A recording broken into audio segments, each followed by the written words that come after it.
Baik, Assalamualaikum warahmatullahi wabarakatuh. Saudara, rekan-rekan gerbang 7 Tangsel di mana saja Anda berada. Untuk video kali ini saya coba akan menayangkan atau menampilkan video yang berbeda dengan video-video saya yang terdahulu.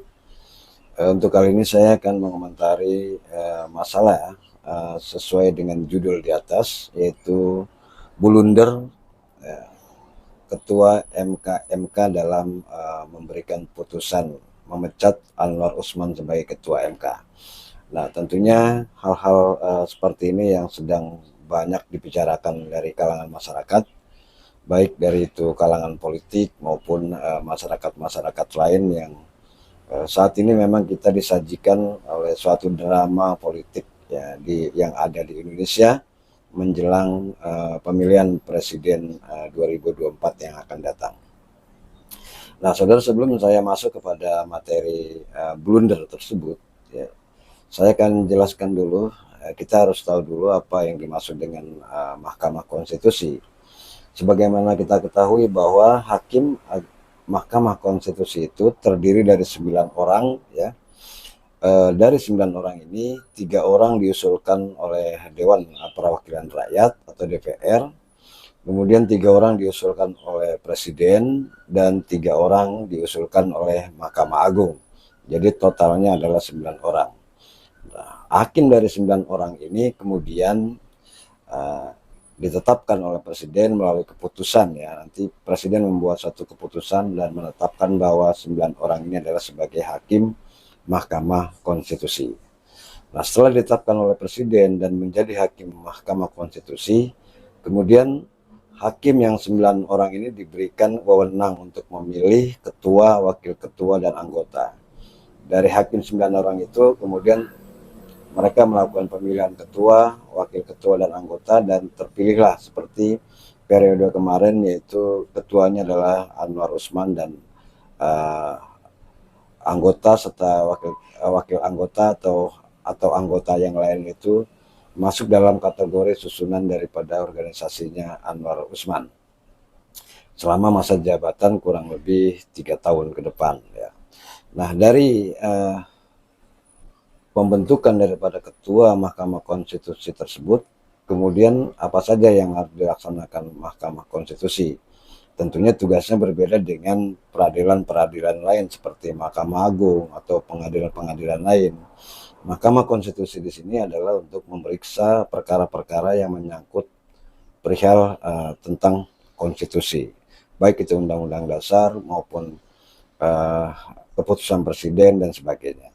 Itu nanti diperiksa oleh Mahkamah Konstitusi, termasuk juga dalam penyelenggaraan pemilu, sengketa pemilu dan sebagainya. Itu wewenang daripada Mahkamah Konstitusi, bukan wewenang daripada peradilan-peradilan lain seperti Mahkamah Agung. Nah, dari hal tersebut kemudian Mahkamah Konstitusi ini membuat suatu badan atau artinya membuat suatu organisasi lain yang bertugas nanti untuk mengawasi mereka. Mereka membentuklah Majelis Kehormatan Mahkamah Konstitusi. Jadi Majelis Kehormatan Mahkamah Konstitusi itu dibentuk oleh 9 hakim itu termasuk ketua. Ya, jadi semacam organisasi lah, ya, semacam organisasi. Kita punya satu organisasi, kemudian kita bentuk badan lain untuk meluruskan organisasi kita. Nah, dari mana itu Majelis Kehormatan Mahkamah Konstitusi dibentuk? Nah, ini anggotanya berapa, ya. Jadi Majelis Kehormatan Mahkamah Konstitusi yang dibentuk oleh MK itu sendiri terdiri dari 3 orang. Yang pertama adalah salah satu hakim yang masih aktif di dalam Mahkamah Konstitusi. Dari 9 orang hakim itu, satu hakim diambil kemudian menjadi Majelis Kehormatan Mahkamah Konstitusi. Kemudian satu orang lagi dari tokoh masyarakat, seperti kemarin Jimli Asidik itu dari tokoh masyarakat, ya. Dan satu orang lagi dari cendekiawan atau akademisi hukum. Jadi 3 orang. Ini di luar, yang 2 ini di luar daripada keanggotaan Mahkamah Konstitusi. satu orang masuk sebagai hakim aktif itu dalam keanggotaan tersebut. Jadi bertugas sejumlah 3 orang untuk menjadi majelis kehormatan Mahkamah Konstitusi. Nah, apa sih sebenarnya Majelis Kehormatan Mahkamah Konstitusi ini? Salah satu tugasnya adalah menjaga marwah dan kewibawaan daripada Mahkamah Konstitusi itu. Kemudian juga memeriksa kode etik, barangkali di mana di dalam 9 hakim ini atau 8 hakim ini ada banyak melakukan pelanggaran kode etik, maka itulah tugasnya dari Mahkamah atau Majelis Kehormatan Konstitusi untuk memeriksa daripada masalah-masalah tersebut.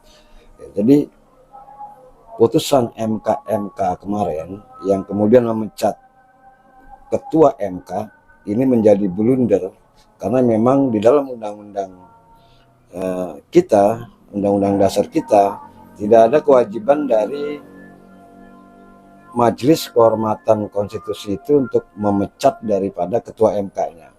Ada salah satu tugas di situ, bila mana ditemukan kode etik oleh Majelis Kehormatan Mahkamah Konstitusi, maka yang harus dilakukan oleh Mahkamah Konstitusi adalah pertama, menegur secara lisan kepada hakim yang melanggar kode etik tersebut. Kemudian menegur dengan tulisan atau dengan surat. Yang ketiga, memberhentikan pengusulannya melalui presiden, tentunya dengan kategori hakim tersebut melakukan pelanggaran berat. Nah kalau kita lihat seperti kemarin ya, Profesor Jimli Asidik membacakan putusan itu seolah-olah seperti peradilan biasa, memutuskan, menimbang, memutuskan, menyatakan bahwa ya Anwar Usman itu diberhentikan dengan tidak hormat melalui pelanggaran berat. Nah ini yang kemudian menjadi kontroversi di kalangan pakar-pakar hukum sekarang ini, kemudian mempertanyakan apa wewenang dari MK ya, dasar hukum apa ketua MK Jimli Asidik ini kemudian dapat memberhentikan ketua Mahkamah Konstitusi, sedangkan ketua Mahkamah Konstitusi itu dipilih berdasarkan anggota, dan anggota bersama ketua diajukan oleh Presiden, DPR, dan Mahkamah Agung. Sedangkan Mahkamah Konstitusi ini diambil dari luar sebagai bagian daripada Mahkamah Konstitusi, atau MK ini dipilih ya, diadakan oleh MK ini sebagai bagian dari Mahkamah Konstitusi. Jadi mana mungkin seorang sebagai bagian ini bisa memberhentikan suatu ketua. Nah ini yang sekarang ini menjadi suatu perdebatan, di mana dasar hukumnya, bila mana ditemukan ada dasar hukumnya MK dapat memberhentikan seorang ketua, itu tentunya Anda bisa mencari itu di mana kalau memang ada. Tapi yang jelas secara prosedur hukumnya, bahwa setelah MK menemukan banyak atau ada pelanggaran dari hakim-hakim Mahkamah Konstitusi, ya seperti halnya dalam sidang tidak datang, kemudian terlambat datang, kemudian apa yang terjadi dalam sidang, kemudian salah seorang hakim konstitusi ini menyebarluaskan kepada pihak luar, itu kan sudah melanggar kode etik ya. Nah tetapi dalam masalah ini ketua MK dituduhkan melakukan pelanggaran berat terhadap putusan nomor 90 yang meloloskan Gibran menjadi cawapres.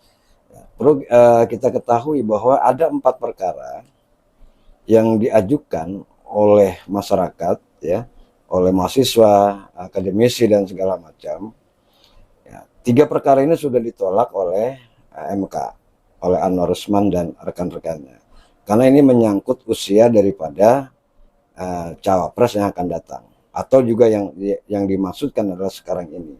Ada dari para akademisi yang menyatakan bahwa aturan untuk 40 tahun itu tidak relevan, maka mereka mengusulkan ada yang harus 35 tahun ya, ada juga yang harus 25 tahun ya, ada juga yang harus 30 tahun. Nah dari 3 perkara yang diajukan ini kemudian ditolak oleh MK, yaitu Anwar Usman. Kenapa ditolak ya, karena di sini pelapornya ada yang tidak jelas ya, tidak jelas siapa pelapornya, kemudian salah satu yang dilaporkan juga di mana alamatnya dan segala macam, sehingga 3 berkas yang dilaporkan itu kemudian ditolak. Nah, dengan ditolak oleh Anwar Usman sebagai ketua MK, maka masih tetap berlaku aturan yang menyatakan bahwa cawapres maupun wapres itu berusia 40 tahun. Nah, kemudian masuk lagi perkara nomor 90 yang terakhir. Nah, dalam perkara nomor 90 yang terakhir, begitu ternyata pelapornya jelas, ya, kemudian legal standingnya juga jelas, semuanya jelas, kemudian itulah perkara yang kemudian disidangkan. Nah, dari hasil persidangan yang dilakukan oleh MK, kemudian MK sedikit mengabulkan permohonan dari perkara nomor 90 ini, merubah daripada aturan yang ditetapkan batas waktu 40 tahun jadi 35 tahun. Nah, sekarang begitu sudah diusulkan, sudah dinyatakan sah oleh ketua MK untuk menjadi cawapres berusia 35 tahun dengan pengecualian bahwa yang bersangkutan pernah menduduki jabatan-jabatan penting baik itu bupati, wali kota, dan gubernur, maka bisa dikatakan bisa diterima dari usia di bawah 40 tahun. Namun ya, maksud daripada MK di sini adalah untuk memberikan kepada kita yang bukan pejabat ini berhak juga untuk mendaftar sebagai wapres. Nah, kita lihat sekarang ini banyak pemimpin partai kita yang masih muda dan mereka semua potensial. Barangkali mereka nanti ingin juga ikut dalam kontestasi kontestan Pilpres ini, kemudian mereka belum berusia 40 tahun, kan nggak bisa ya. Oleh sebab itu maka MK memberikan suatu kelonggaran kepada mereka, bagi mereka yang pernah menduduki jabatan-jabatan politik, meskipun di bawah 40 tahun, ini bisa untuk ikut dari dalam pemilihan presiden dan wakil presiden. Sebenarnya tujuannya itu, jadi kepentingan konflik interest antara Anwar Usman dengan Gibran ini di dalam pertimbangan putusan saya baca tidak ada sama sekali kepentingan konflik interest antara Anwar Usman dengan Gibran, walaupun Gibran adalah keponakannya daripada Anwar Usman ya. Nah, yang menjadi blunder di sini adalah MK yang kemudian telah dibentuk oleh MK kemudian memberhentikan ketua MK. Nah, saya belum menemukan apa dasar hukum apa yang mengharuskan demikian, karena yang berhak memberhentikan ketua MK adalah melalui putusan presiden. Jadi begini, jadi ketika MK menyidangkan salah satu hakim MK yang melanggar kode etik, setelah ditemukan bukti-bukti yang jelas ya, dengan fakta-fakta yang jelas, baik itu melalui media dan bukti-bukti tertulis lainnya, kemudian Majelis Kehormatan MK menyatakan bahwa si A sudah melanggar kode etik. Kemudian Majelis Kehormatan MK membuat suatu putusan, yang mana putusan itu intinya memohon kepada presiden untuk memberhentikan orang yang bersangkutan. Seperti itu ya. Nanti terakhir selang 3 hari setelah putusan daripada MK itu, presiden kemudian mengeluarkan putusan pemberhentian kepada anggota atau ketua daripada MK tersebut. Nah, sekarang ini kan berbeda. Jadi seolah-olah peradilan yang kita lihat kemarin itu seperti halnya peradilan umum biasa, di mana ketua MK menyatakan dengan jelas memberhentikan dengan tidak hormat kepada Anwar Usman dengan pelanggaran berat. Nah, mestinya kalau dengan pelanggaran berat, maka Anwar Usman diberhentikan, tidak ada lagi di MK ya. Kemudian itu juga nanti menunggu putusan presiden. Jadi kalau sebelum presiden mengeluarkan putusan untuk memberhentikan Anwar Usman belum sah dikategorikan keluar daripada MK. Itu ya. Jadi itulah blunder yang selama ini kita lihat di media sosial, di YouTube, kemudian di televisi pakar-pakar hukum saling berdebat mengenai wewenang dari MK-MK yang memecat ketua MK, padahal MK-MK itu sendiri dibentuk oleh MK. Jadi lucu ya. Nah, kira-kira bagaimana menurut pendapat Anda tentang masalah ini?